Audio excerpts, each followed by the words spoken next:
Holy sex versus casual sex. I have read pages 1 through 14. Now I will resume reading page 15. The date from hell. Now I will reveal the date from hell as best I can remember. My mind goes back to a lovely evening, cherishing each moment I spent with this man. This was our fourth date, so I felt pretty safe with him and honored his request that we go out. As he stated, we had never been on a date alone. We had a blast. I was feeling very lucky to have met such a nice guy. It was getting very, very late, and I kept reminding him tomorrow was a school day, and we should be heading home. It was 12 o'clock midnight. He became extremely silent. We got into the car, but this time he didn't even open the door as he had always done in the past. As he suddenly drove, I noticed that we were not traveling in a path I remembered from previous dates. I questioned the change in route, but there was no response.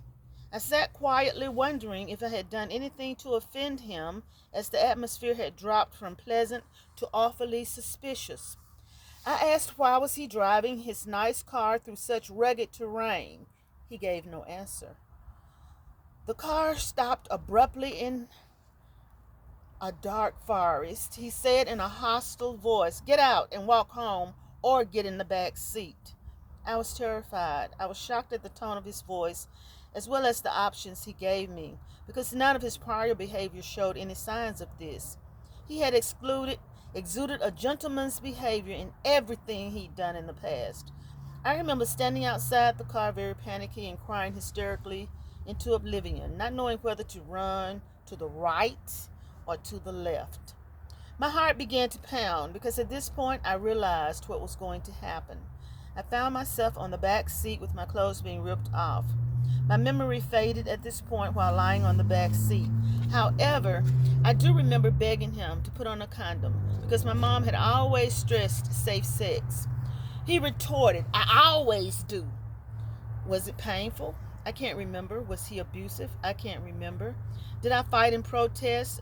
I remember hollering and screaming for mercy. The memory of a gun is faint, but I believed he pulled one out and said, "Don't make me use it. Shut up." Or did he clasp his hand tightly over my mouth to shut me up? My mind went blank. I laid there very somber as if I was having an out-of-body experience. My question after crying in disbelief was, "Why did you have to rape me?" He did not answer. I made this statement as I gathered my composure when he drove up in front of my dormitory. "You could have asked me for sex if you wanted it." I reached deep inside my psyche to make this statement. I wanted something to register in his psyche, as this would be the last exchange of communication. Did he ponder those words? I don't remember if I got back out of the back seat or the front seat to go into the dormitory. My next memory of the incident starts with me entering the dorm and feeling very dirty. I showered and showered and showered, trying to wash the filthiness from my body. I can feel myself showering days on end and trying to decide if I should report it. After committing the rape, his words were, "I'm a nice guy. No one will believe you. I have friends in high places." Here I was a nobody, just entering the town. I felt my arms were too short to box with this giant. Maybe he was telling the truth. Maybe he wasn't. I didn't need the controversy. I went to Tuscaloosa to get an education. I can remember my roommate questioning me as to why I never returned any of his phone calls, as she delivered message after message. She later quit inquiring after I never responded. I drowned myself in solitude and prayer, hoping to recover a whole person who could continue on the mission I had started to get an education. I finally found the faith to let go and let God pick up. When I stopped thinking, when I picked up my Bible after 2 years of not reading it, memories of this night vanished. I got lost into studying, jogging, playing tennis, ping pong, and partying with my friends. I missed many days of school, reliving how I could have made such a bad choice, but holding on to my sanity. After this incident, I always went on group dates with lots of girls and boys. This was not to be the end of my world. I refused to give him the power to create a harsh portrait of the world for me. As I saw him escort other young ladies out, I wondered if he was going to commit a crime against them. We cannot choose which crimes should be committed against us as a result of our choices. The perfect choice turned into the most horrible nightmare. I relived the incident as I sat day by day listening to the events of the missing girl's story. I somehow wept for her soul to be okay, irregardless of the turmoil or reason for that night she disappeared. The missing girl assured me that she was okay as I sat conversing with her. I could only weep silently if I had caused this or was havoc wreaked upon my life, because bad things do happen to all people. In retrospect, they were sociable guys, always respectful and warm towards all young ladies in the Tutwiler dormitory. These guys seemed to be very credible. They were clean cut and well dressed. They hung out with the football players in the dormitory. They seemed to be fun loving, adventurous, and mature guys. After 3 weeks of observation, my roommate invited me on a double date with these guys. I felt safe about accepting a date with these two gentlemen who wanted to show us the town, even though they did not attend the university. This was our first date after leaving home. I felt my roommate and I were making the right decision to double date these older guys. This show's looks and actions can be deceiving. We were not promiscuous young ladies. This was our first date on campus. We always dated one guy at a time in high school. I never told my roommate about this incident because I did not want her to feel guilty throughout her adult years for inviting me on this double date. I continued to go on double dates with her, but when a red flag went up, I jumped ship and made an excuse not to indulge her. I had to use my own instincts and intuition.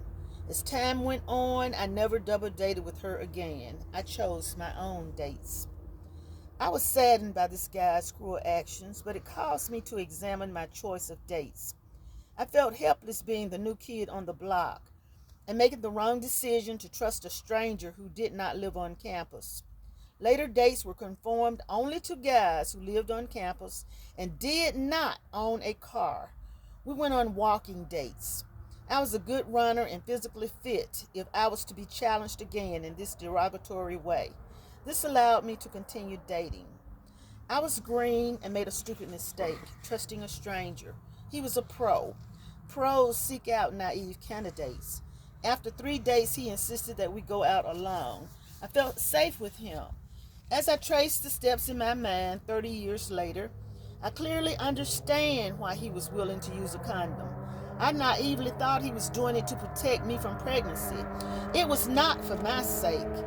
It was to prevent leaving any evidence so he couldn't be easily prosecuted. This gesture confirms that this night was pre-planned. When a young lady goes on a date, she has no idea what is being planned in a moment of innocence, whether it's with a stranger or someone she knows. As he drove into the dormitory, he was rambling on and on about how he spent lots of money on our dates. He even had the audacity to say, "What did you expect?" I did not utter a sound because internally I was distraught. What a pathetic jerk, I thought. I pondered these things in my heart as he ranted and raved, trying to justify his actions. Was it my fault he lavished 4 dates upon me before committing rape? Did I deserve this because I accepted his favors? I thought we were dating. It seems as if he had a hidden agenda day one. I had escaped strict parenting and dating rules. What did my parents know about the dating scene? Nothing, so I thought. Now I could play by my own rules, set my own curfew, and enjoy my freedom, my newfound freedom. Within 3 weeks, that freedom was eliminated from my memory, and I began living cautiously. I couldn't share this new realization with my parents. A parent's first reaction is to shield and protect their child. Rape can happen anywhere and at any time, even under a parent's watch. The sentiment in my day was that rape victims put themselves in harm's way and brought it upon themselves if they were not assaulted by a stranger. My parents believe you put yourself in harm's way when bad things happen to you or you were at the wrong place at the wrong time. I vehemently disagree with this kind of thinking. There are life lessons one must learn. Things must happen to you at the appointed time when God allows them to happen. Things happen to prepare you for life, increase your faith, and help you become a stronger person. I was not going to taint my stay at college since he said he knew people in high places and he would not be prosecuted. Maybe that's why he did live in Aliceville and not Tuscaloosa. He seemed confident and as if he had done this on several occasions. I wanted the Lord to restore my wholesome attitude toward love, sex, and dating. The need to recover and embrace life superseded the need to grieve or seek justice over the act committed. I was a young lady who did not want one sad incident to rob me of my young adult years. In my head, it was not about the act, but the recovery process. My spirit was determined to not give this man control over me. God is in control of my life seemed to resonate throughout my soul. This may explain why I couldn't remember the act itself or his name until this day. Thank God I knew the difference between love and hate, so I could not give up on love. Love is beautiful, sweet, surprising, energetic, satisfying, and smooth. Hate is destructive, painful, empty, and violent. I was able to separate the two and vowed not to let hatred build up anger in me. You see, I was on a journey to discover what the dating scene was all about. After 3 weeks of frolicking on campus, my journey was stolen from me at the age of 17. Thank God he didn't steal my lifelong journey. I continued after 5 months of letting God restore my sanity and faith. God annihilated the fear of rape ever happening to me again on a date. I walked away from this tragic event with a life lesson. You internalize the good things that are done for you, not the bad things that are done to you. To be continued.